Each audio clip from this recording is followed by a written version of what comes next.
Et Jean-Pierre Montanet qui est avec nous. Bonjour Jean-Pierre. Bonjour Mathieu. À l'occasion de la COP25, je l'ai dit toute la semaine, nous nous penchons sur des solutions face au réchauffement climatique. Ce matin, des algues au secours de la qualité de l'air. Dévoreuses de CO2, ces algues vont demain purifier nos villes. Oui, bien avant les arbres, il y a des centaines de millions d'années, les algues ont été les premiers organismes à développer ce qu'on appelle la photosynthèse. En gros, l'algue capte l'affreux dioxyde de carbone et le transforme en biomasse, c'est-à-dire qu'elle se développe grâce à lui. Comme l'algue, en plus, a la bonne idée de croître très rapidement, elle absorbe encore plus de CO2. Bingo pour la qualité de l'air.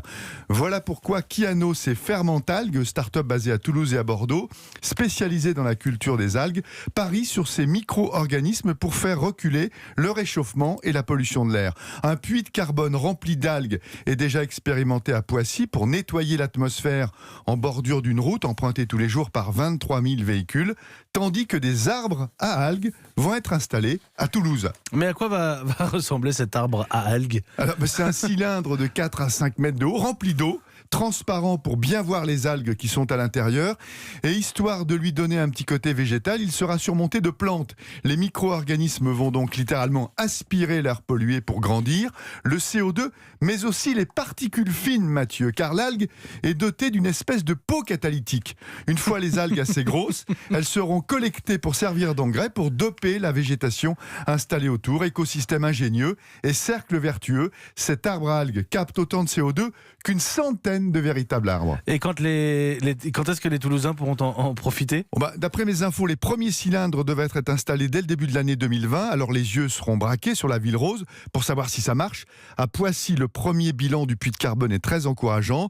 Toulouse, Poissy, villes pilotes qui vont inspirer de grandes villes européennes minées par la pollution et qui demain s'apprêtent à adopter ces arbres magiques pour arrêter de suffoquer.